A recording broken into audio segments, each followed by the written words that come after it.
എല്ലാവർക്കും നമ്മുടെ പുതിയ വീഡിയോയിലേക്ക് സ്വാഗതം. ഓഹരി വിപണിയിൽ ദീർഘകാല നിക്ഷേപത്തിന് വമ്പൻ സാധ്യതയാണ് ഉള്ളത്. ചെറിയ തുക ലക്ഷങ്ങളോ കോടികളോ ആയേക്കാം. രത്തൻ ദില്ലൻ എന്ന ഛത്തീസ്ഗഡ് സ്വദേശി വീട് വൃത്തിയാക്കുന്നതിനിടെ ലക്ഷാധിപതിയായിരിക്കുകയാണ്. വീട് വൃത്തിയാക്കുന്നതിനിടെ വർഷങ്ങൾ പഴക്കമുള്ള റിലയൻസ് ഇൻഡസ്ട്രീസിൻ്റെ ഓഹരികളാണ് ഇദ്ദേഹത്തിന് ലഭിച്ചത്. 1988 10 രൂപയ്ക്ക് രത്തൻ റിലയൻസിൻ്റെ 30 ഓഹരികൾ വാങ്ങി. 37 വർഷങ്ങൾക്കിപ്പുറം 3 ഓഹരി വിഭജനവും 2 ബോണസ് ഓഹരി കൈമാറ്റവും റിലയൻസിൽ ഇതിനിടയിൽ നടത്തി. ഇത് കൂട്ടിയാൽ ഓഹരികളുടെ എണ്ണം 960 ആകും.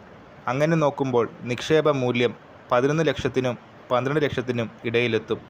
നിലവിലെ റിലയൻസ് ഇൻഡസ്ട്രീസിൻ്റെ ഓഹരിയുടെ വില 1246.65 രൂപയാണ്. ഇത്രയും വർഷങ്ങൾക്ക് ശേഷവും തുക ക്ലെയിം ചെയ്യാത്തതുകൊണ്ട് ചില നൂലാമാലകളും രത്തനെ കാത്തിരിപ്പുണ്ട്. നിശ്ചിത വർഷങ്ങൾക്കു ശേഷം ക്ലെയിം ചെയ്യാത്ത ഓഹരികൾ IEPFAയിലേക്ക് ട്രാൻസ്ഫർ ചെയ്യുമെന്നും വെബ്സൈറ്റിലൂടെ ഇത് പരിശോധിക്കാമെന്നും IEPFA രത്തൻ്റെ ട്വിറ്റർ പോസ്റ്റിൻ്റെ അടിയിൽ കമൻറ്റ് ചെയ്തിട്ടുണ്ട്.